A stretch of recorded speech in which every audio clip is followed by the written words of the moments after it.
Hello friends, welcome back to my channel twisted stories. मेरा नाम है कनिका। आज जो स्टोरीज मैं आपके लिए लेकर आई हूँ वो नॉन क्राइम स्टोरीज हैं। और आज मैं आपको, जैसा कि आप समझ गए होंगे, एक से ज्यादा स्टोरीज सुनाने वाली हूँ। तो सबसे पहले हम शुरू करते हैं अपनी आज की पहली स्टोरी। ये घटना है 20 अगस्त 2012 की मिडनाइट से, यानी आधी रात से थोड़ी देर पहले की। एक 19 ईयर्स ओल्ड कॉलेज स्टूडेंट जिसका नाम था रोज मार, और उसकी बेस्ट फ्रेंड जो कि थी 19 ईयर्स ओल्ड एलिजाबेथ नास। ये लोग मेन स्ट्रीट से, अपने होम टाउन की मेन स्ट्रीट से चलते हुए जा रहे थे। ये लोग रहते थे एलिकॉट सिटी में, जो कि है मैरीलैंड में। ये लोग फिलहाल साथ में थे, और साथ में होने की ये इनकी लास्ट नाइट थी। वैसे तो ये बहुत अच्छे फ्रेंड्स थे, लेकिन अब इनको सेपरेट वेज में जाना था। उनको डिफरेंट कॉलेजेस मिले थे जो कि डिफरेंट स्टेट्स में थे। तो फिलहाल आज की ये जो आखिरी रात थी साथ में, ये लोग साथ में गुजारना चाहते थे, आपस में कुछ बात करना चाहते थे, थोड़ा अच्छा टाइम स्पेंड करना चाहते थे। इन्होंने डिसाइड किया था कि ये कुछ बियर्स साथ में बैठकर पियेंगे, और एक ऐसी जगह पर बैठकर पियेंगे जो कि एकदम नेचुरल जगह हो। ये किसी भी रेस्टोरेंट वगैरह में नहीं जाना चाहते थे। किसी पब्लिक प्लेस में ना जाने का एक रीजन ये भी था कि ये दोनों ही अंडर एज थे। हालांकि बहुत छोटे नहीं थे, लेकिन फिर भी अगर कुछ भी पूछताछ हो जाती, अगर रेस्टोरेंट वाले कुछ भी पूछ लेते, तो ये लोग अंडर एज थे, तो इस तरह का रिस्क नहीं लेना चाहते थे। इनका इस शहर में एक फेवरेट हैंग आउट स्पॉट था। ये था एक ट्रेन ट्रेसल, जो कि मेन स्ट्रीट से होकर गुजरता था। एक जो ट्रेन ट्रेसल होता है, वो अगर देखा जाए तो एक ब्रिज होता है, ट्रेन का ब्रिज। एक ऐसा ब्रिज जिसमें होकर सिर्फ ट्रेन गुजरती है और कोई भी गाड़ी नहीं गुजरती, जैसा कि आपने इंडिया में भी कई जगह देखा होगा। अब ये जो इनका ट्रेन ब्रिज था या फिर ट्रेन ट्रेसल था, ये कोई ऐसा नहीं था कि बहुत ही छुपा हुआ इनका फेवरेट स्पॉट था। कोई और इस जगह पर आता नहीं था, कोई और इस जगह के बारे में जानता नहीं था, ऐसा कुछ नहीं था। इस जगह के बारे में बहुत सारे बच्चों को पता था, बहुत सारे एडल्ट लोगों को भी पता था। वो लोग भी वहां पर जाया करते थे और हैंग आउट किया करते थे, क्योंकि वो कोई रिस्की स्पॉट नहीं था। ऐसा नहीं था कि वहां जाकर कोई खतरा था। और इन्हीं में से रोज और एलिजाबेथ भी थे, जो कि वहां पर पहले भी कई बार जा चुके थे। अब इस जगह पर एक एक्टिव ट्रेन ट्रैक था, लेकिन साइड में एक फ्लैट सा सरफेस बना हुआ था, जिसे हम कह सकते हैं कि एक लेज टाइप का बना हुआ था, जिसमें लोग आते थे और बैठ जाते थे। यानी कि सीमेंटेड चबूतरा टाइप का दोनों साइड बना हुआ था, जिसमें लोग आते थे, बैठते थे। और उसके नीचे, यानी ब्रिज के नीचे से रोड गुजरती थी, तो कई बार लोग बाहर पैर लटका कर भी बैठ जाते थे, क्योंकि ऊपर तो रेलिंग थी और नीचे लेज था, तो लेज पर बैठकर बाहर पैर लटका लेते थे और सेफली वो रेलिंग के पीछे रहते थे, और इस तरह से वहां पर बैठकर एंजॉय करते थे। तो यही सब कुछ करने उस दिन रोज और एलिजाबेथ वहां पर गए थे। कई बार जब लोग वहां पर बैठे होते थे, तो पीछे से वहां से ट्रेन गुजरती थी। उन्हें ये देखकर भी अच्छा लगता था, और कोई भी कंसर्न की बात वहां पर नहीं थी। एलिजाबेथ और रोज को भी कोई चिंता नहीं थी, वो कई बार वहां पर आ चुके थे।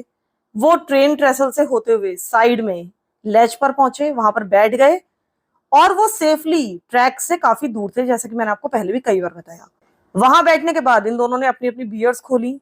इन्होंने अपने फ्यूचर के बारे में, अपने अपकमिंग सेमेस्टर्स के बारे में वहां पर बातचीत करनी शुरू कर दी।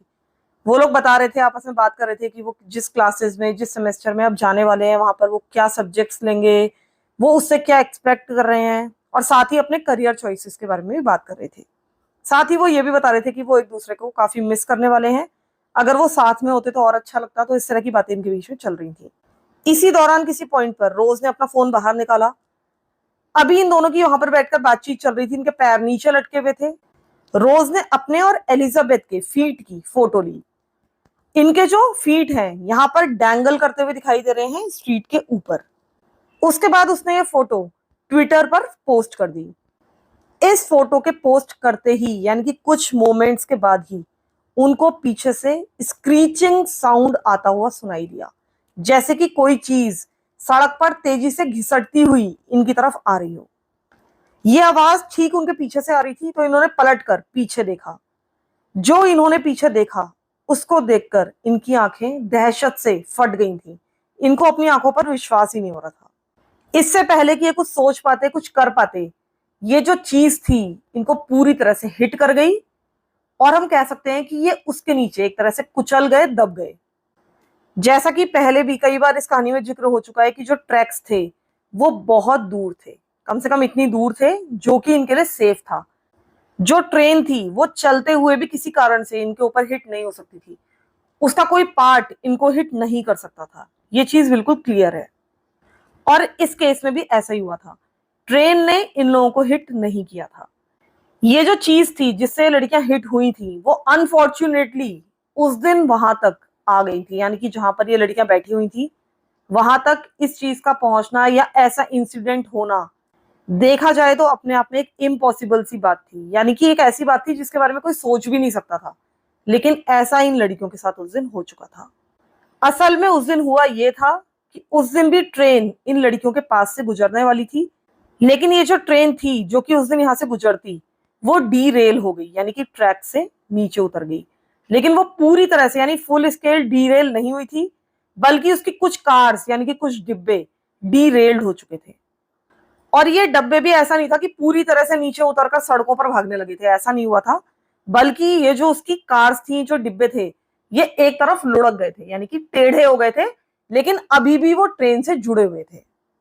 लेकिन ऐसा बताया जाता है कि इस ट्रेन के अंदर, जो कि बेसिकली एक मालगाड़ी थी, thousands of pounds of coal भरा हुआ था, यानी कि हजारों किलो कोयला भरा हुआ था। और जिस तरह से आपने मालगाड़ी में देखा होगा कि ये जो डिब्बे होते हैं ये ऊपर से खुले हुए होते हैं, यानी कि ऊपर से आप देख सकते हैं कि इनमें क्या चीज भरी हुई है। तो कोयला उसके अंदर रखा हुआ साफ नजर आ रहा था। तो जैसे ही ये ट्रेन उस दिन डी रेल हुई, यानी कि इसके डिब्बे टेढ़े हो गए, तो ये जितना भी कोल था, जितना भी कोयला था, ये सीधा नीचे आ गया और उस जगह पर आ गया जहां पर ये दोनों लड़कियां बैठी हुई थी, यानी कि रोज और एलिजाबेथ के ऊपर ये हजारों टन कोयला अब पलट चुका था और वो इसके नीचे दब चुकी थी। हम ये भी कह सकते हैं कि इस कोयले के नीचे ये लड़कियां जिंदा दफन हो चुकी थी। जल्दी ही वहां पर मदद पहुंच चुकी थी। लोगों ने फटाफट कोयले को हटाकर इन लड़कियों को बाहर निकालने की कोशिश की, लेकिन अब तक काफी देर हो चुकी थी। इन दोनों की ही दम घुटने से मौत हो चुकी थी। ये जो डीरेलमेंट का इंसिडेंट था, इसमें केवल दो लोगों की ही मौत हुई थी, और वो दोनों थे रोज और एलिजाबेथ, जो कि गलत समय पर गलत जगह पर मौजूद थे। उनकी मौत का सिर्फ यही कारण था। बाद में इन दोनों की फैमिलीज ने इस रेल रोड कंपनी को स्यू किया। इनके ऊपर नेग्लिजेंस के चार्जेस लगाए गए और इन दोनों ही फैमिलीज को एक सेटलमेंट अमाउंट रिसीव हुआ, जिसके बारे में पता नहीं है कि एग्जैक्टली उनको कितना अमाउंट मिला था। अब सीधा चलते हैं हम अपनी दूसरी स्टोरी की तरफ। ये स्टोरी है या ये केस है 27 अक्टूबर 2014 का, जबकि एक 17 ईयर्स ओल्ड बॉय जिसका नाम था हेज्यूस मिनेसिस, वो अपने फ्रेंड्स के ग्रुप के साथ बास्केटबॉल खेल रहा था। वो एक आउटडोर बास्केटबॉल कोर्ट में थे, जो कि था किनलॉक पार्क में, और ये था मायामी फ्लोरिडा में। ये जो फ्रेंड्स थे, इन्होंने दो ग्रुप्स बना लिए थे, यानी कि एक तरह से दो टीम्स बना ली थी, और ये एक बहुत ही इंटेंस गेम खेल रहे थे, यानी कि इनका जो गेम था एक बहुत ही इंटेंस मोमेंट पर चल रहा था। साथ ही ये जो गेम था बहुत ही क्लोज चल रहा था, यानी कि कोई भी हार जीत सकता था इस पॉइंट पर। लेकिन तभी अचानक से ही, जबकि जो बॉल थी वो हेज्यूस और उसकी टीम के पोजेशन में थी, तभी अचानक से ही हेज्यूस के ही एक टीममेट ने एक डिफेंस में अजीब सा ही शॉट मार दिया। और ये जो क्रेजी शॉट था ये बहुत ही बिहाइंड द लाइन था, और जो बॉल थी वो सीधा कोर्ट से बाहर चली गई। अब ये जो कोर्ट था, यानी कि बास्केटबॉल कोर्ट था, इसमें चारों ओर फेंसिंग की गई थी। और ये जो कोर्ट था वैसे भी वो उस पार के एक एज पर था, यानी कि बिल्कुल किनारे पर था। जैसे ही ऐसा हुआ, यानी कि ये जो बॉल थी ये फेंसेस से बाहर गई, हेज्यूस को सारे फ्रेंड्स देखने लगे। ये लोग एक साथ चिल्लाए कि अब तुम्हारी टीम से बॉल बाहर गई है, इसलिए अब तुम्हें ये बॉल वापस लेकर आनी है। इन लोगों को पता था कि जब इस फेंस से ये बॉल बाहर जाती है तो बेसिकली ये हमेशा के लिए चली जाती है, क्योंकि वहां पर जाने के लिए कोई रास्ता नहीं था। ऐसा नहीं था कि आप गेट से बाहर निकलिए और घूमकर फेंस के बाहर चले जाइए, ऐसा नहीं था। ये उस फेंस से बाहर गई थी, यानी उस साइड से बाहर गई थी जहां पर जाने का कोई रास्ता नहीं था। तभी अचानक से हेजी उसको तब आश्चर्य हुआ जबकि उसका एक फ्रेंड उसके पास आकर बोला और उससे कहा कि क्यों ना तुम इस फेंस को हॉप करके, यानी कि जंप करके बाहर चले जाओ और बॉल वापस ले आओ। अब जो हेज्यूस था ये ऐसा नहीं करना चाहता था। वो इस पार्क में तब से आ रहा था जबकि वो 1 ईयर ओल्ड था। वो इस पार्क में अपनी फैमिली, अपने मॉम, अपने डैड के साथ आया करता था, और उसके डैड ने हमेशा उसको एक चीज बताई थी।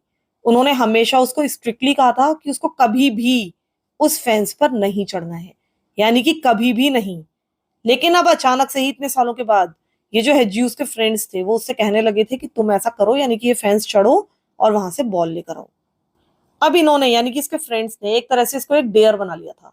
ये एक तरह से उसको चैलेंज कर रहे थे कि वो जाए फेंस को कूद कर और बॉल लेकर आए। अब इसके जो फ्रेंड्स थे वो अचानक से ही जोर जोर से एक साथ चिल्लाने लगे कि हाँ हाँ जूस जाओ जाओ, तुम लेकर आओ, तुम बॉल लेकर आओ, तुम ऐसा कर सकते हो। एक तरह से वो उसको बढ़ावा दे रहे थे। अब हेजियस को पता था कि ये कोई अच्छा आइडिया नहीं है और उसको कभी भी इस फेंस के इधर यानी कि दूसरे पार नहीं जाना चाहिए, क्योंकि उसके जो डैड हैं उन्होंने हमेशा ही ऐसा करने के लिए उसको मना किया है, तो उसका कोई रीजन होगा। लेकिन अब वो अपने सारे फ्रेंड से घिर चुका था। अब ये बात उसके दिमाग से धीरे धीरे निकलती जा रही थी कि उसके डैड ने उसको क्या समझाया था। वो कहीं ना कहीं अपने फ्रेंड्स के बहकावे में आने लगा था। वो सोचने लगा कि क्या हो सकता है अगर मैं फैंस के उधर जाऊंगा, क्या ही हो जाएगा, सब कुछ ठीक है, मैं जाता हूँ फैंस से कूद कर और फटाफट से उधर से बॉल लेकर आ जाऊंगा। तो अब हेजियूस उस फेंस की ओर बढ़ा। वो जो फेंस थी वो करीब 7 फीट टॉल थी और उसके ऊपर बार वायर थे, यानी कि जो घूमे हुए वायर होते हैं ताकि कोई भी कूद ना पाए, इस तरह के जो वायर लगे होते हैं वैसे वायर पूरी की पूरी फेंस में ऊपर लगे हुए थे। और ये इसीलिए लगे हुए थे ताकि कोई भी कूद कर उस पार ना जा पाए। लेकिन यहाँ पर जो इसके फ्रेंड्स थे वो मानने के लिए तैयार नहीं थे। वो चाहते थे कि हेजियूस जाए और उनकी बॉल वापस लेकर आए, क्योंकि वो गेम कंटिन्यू करना चाहते थे। अब जो हेजियूस था वो फेंस तक पहुंच चुका था। वहां पहुंचकर वो पलटा तो उसने पाया जितने भी उसके फ्रेंड्स थे वो सब स्माइल कर रहे थे और कह रहे थे कि हाँ हाँ जाओ जाकर बॉल ले आओ, कुछ नहीं होता। उसको भी लगा कि हाँ ठीक है, क्या ही हो जाएगा। उसने इस फेंस पर क्लाइंब करना शुरू कर दिया। जैसे ही इस फेंस के वो टॉप तक पहुंचा तो ऊपर जैसे मैंने आपको बताया कि घूमी हुई बार्ब वायर लगी हुई थी। उसने बहुत ही केयरफुली उस बार वायर को पार किया, अपने आप को केयरफुली पोजीशन किया, यानी कि बार वायर के दूसरी साइड पोजीशन किया ताकि अपने आप को वो कोई कट ना लगा ले। उसके बाद दूसरी साइड पहुंचकर अब उसने धीरे धीरे नीचे उतरना शुरू कर दिया। अब वो बहुत प्रॉपर तो नीचे नहीं उतर सकता था क्योंकि कोई सीढ़ी नहीं थी, तो एक तरह से उसने जंप मारी। जैसे ही उसने जंप में मारी तो वो थोड़ा सा ग्राउंड में हिट हुआ, क्योंकि थोड़ी सी हाइट ऊपर ज्यादा ही थी। लेकिन उसको कोई चोट नहीं लगी थी, बस उसको एक झटका लगा था। वो नीचे जमीन पर गिरा, उसके बाद वो उठा, उसने अपने आप को झाड़ा और उसने रियलाइज किया कि वो पूरी तरह से ठीक है और कुछ भी नहीं हुआ है। फिर उसने फैंस के थ्रू अपने दोस्तों की तरफ देखा, वो सबके सब उसको चीयर अप कर रहे थे। और अब हेजियूस को भी काफी अच्छा और कॉन्फिडेंट फील हो रहा था। उसे लग रहा था कि हाँ ठीक है, क्या ही हो जाएगा। उसको ये भी लग रहा होगा कहीं ना कहीं कि शायद उसके पेरेंट्स इसलिए मना करते होंगे क्योंकि यहाँ पे वायर वगैरह लगे हैं, उसको चोट ना लग जाए। लेकिन इस समय उसको एक हीरो जैसा फील हो रहा था। अब उसने पाया कि उनकी जो बास्केटबॉल थी वो वहीं पर कुछ फीट की दूरी पर पड़ी हुई थी। वो गया, उसने वो बास्केटबॉल उठाई और सीधा फैंस के ऊपर से होते हुए अपने फ्रेंड्स की ओर फेंक दी। अब ये भी ऑब्वियसली वापस जाने की सोच रहा था। उसे लग रहा था कि अब मुझे वापस से क्लाइंब करना है फेंस को और मैं वापस अपने फ्रेंड्स के पास चला जाऊंगा, उनको रीजॉइन कर लूंगा। लेकिन जैसे ही अभी वो पलट ही रहा था तभी अचानक से ही उसकी नजर एक दूसरी बास्केटबॉल पर पड़ी, जो कि वहीं पर थोड़ी दूर पर पड़ी हुई थी। ऐसा लग रहा था कि किसी और की भी बास्केटबॉल वहां पर गलती से आ गई होगी, लेकिन उन लोगों ने क्योंकि फैंस को क्रॉस नहीं किया होगा, इसी कारण से उनकी बास्केटबॉल यहीं पर छूट गई होगी। लेकिन उस बास्केटबॉल को उठाना इतना आसान नहीं था, क्योंकि ये जो बास्केटबॉल थी वो इस फेंस के पार नहीं थी, यानी कि पहली फेंस के पार नहीं थी, बल्कि इस फेंसिंग के बाद एक और फेंसिंग थी, एक और तार बाड़ थी जिसको पार करके वो जो बास्केटबॉल थी वो पड़ी हुई थी। यानी कि अगर उसको उठाना था तो एक फेंस उसको और पार करनी पड़ती।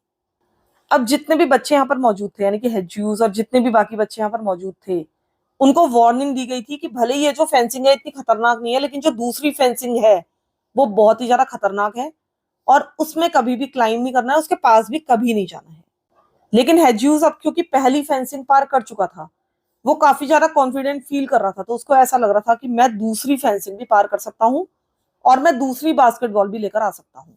उसको ऐसा लग रहा था कि किसी की बास्केटबॉल तो यहाँ खो ही गई है, वो तो बेकार ही हो जाएगी पड़ी पड़ी। अगर मैं वो बास्केटबॉल ले आता हूँ तो हमारे पास 2 बास्केटबॉल हो जाएंगी, और अगर हम एक बास्केटबॉल लूज भी कर देते हैं तो कम से कम हमारे पास खेलने के लिए दूसरी बास्केटबॉल रहेगी। यानी कि एक तरह से वो लालच में आ गया। अब उसने अपने इस आइडिया के बारे में अपने फ्रेंड से कोई डिस्कशन नहीं किया, उनको कुछ नहीं बताया। वो सीधा जो सेकंड फेंसिंग थी उसकी ओर चल पड़ा। ये जो सेकंड फेंसिंग थी ये भी फर्स्ट फेंसिंग की ही आइडेंटिकल थी। ये भी 7 फीट टॉल थी, उसके ऊपर भी बार्ब्ड वायर लगे हुए थे और वो बिल्कुल ऐसा ही लग रहा था कि जैसी फर्स्ट फेंसिंग उसने आराम से पार की है इसको भी पार कर जाएगा, और इसने ऐसा करना शुरू भी कर दिया। ये धीरे धीरे उस फेंसिंग के ऊपर चढ़ने लगा, यानी कि सेकंड फेंसिंग के ऊपर। और जो इसके फ्रेंड्स थे उनको बास्केटबॉल मिल गई थी, वो उसमें बिजी हो गए थे। उनका भी ध्यान उसके ऊपर नहीं था कि वहां पर हेज्यूस क्या कर रहा है, वापस आया या नहीं आया। वो तो वेट कर रहे होंगे कि वो वैसे ही चढ़कर फेंसिंग कूदकर वापस आ जाएगा। लेकिन तब तक ये सेकंड फेंसिंग में चढ़ चुका था और जो बार वायर ऊपर लगी हुई थी उसके ऊपर अपने आप को पोजीशन कर रहा था दूसरी ओर कूदने के लिए। उसने अपने आप को केयरफुली पोजीशन भी कर लिया और सीधा अब उसने फर्श पर कूदने का सोचा, यानी जो ग्राउंड था अब वो उस पर कूदने वाला था जैसे उसने पहली बार किया था। इस बार भी उसने सेम वैसे ही किया, इस बार भी वो जमीन पर कूदा।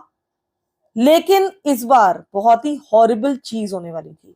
जैसी हेज्यूस उस दूसरी फेंसिंग के अंदर कूदा, जो उसके फ्रेंड्स थे जो अभी तक उसकी तरफ से बेखबर थे, उन्होंने देखा कि वहां पर क्या चल रहा है, यानी कि उन्होंने हेज्यूस की तरफ देखा। उन्होंने पाया कि वो वापस नहीं आया है, बल्कि वो सेकंड फेंस के उस पार कूद चुका है। अब जैसे ही उन्होंने ऐसा देखा, उन्होंने पैनिक करना शुरू कर दिया। वो चीखने चिल्लाने लगे, वो भागने लगे, दौड़ने लगे और हेज्यूस को आवाज देने लगे। उनको समझ में नहीं आ रहा था कि अब वो क्या करें, क्योंकि उस समय तक हेज्यूस के साथ कुछ ऐसा हो गया था जिसकी ना तो हेज्यूस ने ना किसी और ने कल्पना की थी।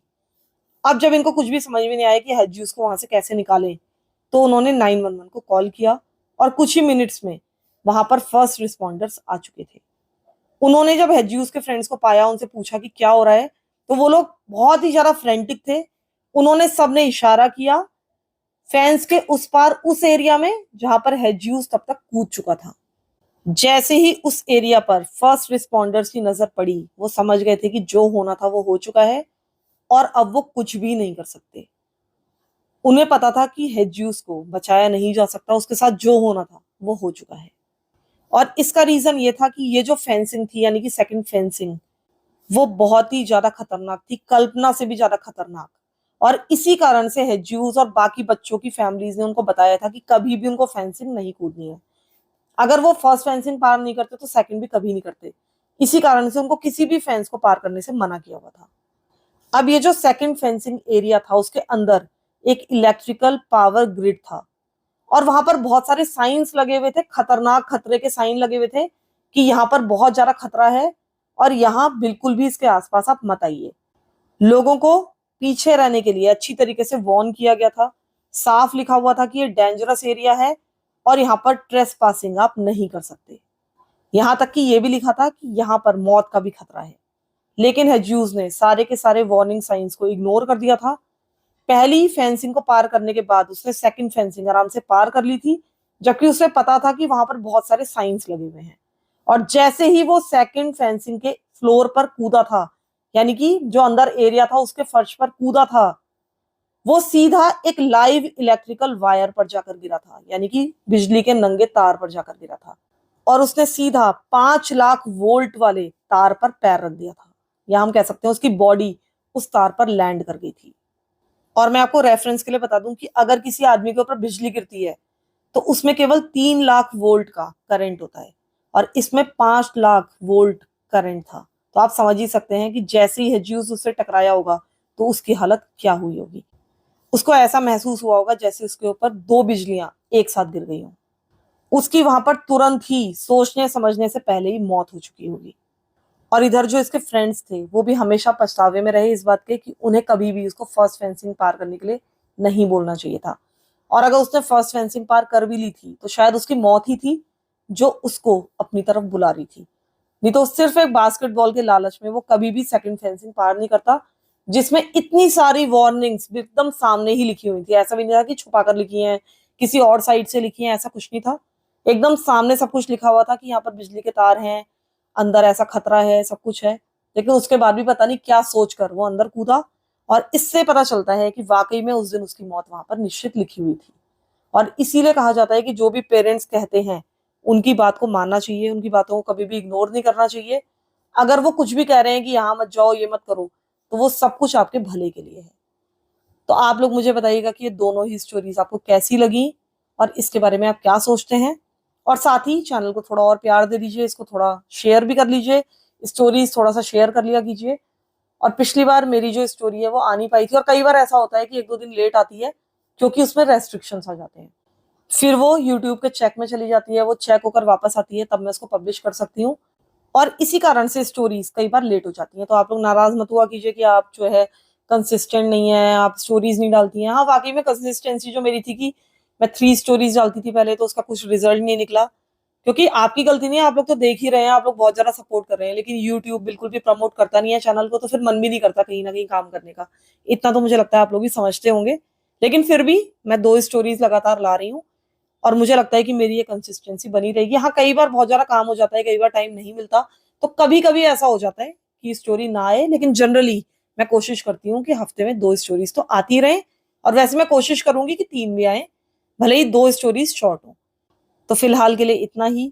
आप लोग प्लीज एक एक कमेंट जरूर कीजिएगा कि आपको स्टोरी कैसी लगी, और कुछ भी कमेंट कर दीजिए। मैं तो सारी कमेंट्स पढ़ती हूँ, उन्हें लाइक भी करती हूँ, और कई बार आपको रिप्लाई करने की भी कोशिश करती हूँ अगर आप कुछ पूछते हैं। तो प्लीज कमेंट जरूर कीजिए, और इस स्टोरी को शेयर भी कर दीजिए अपने कुछ व्हाट्सएप ग्रुप्स में।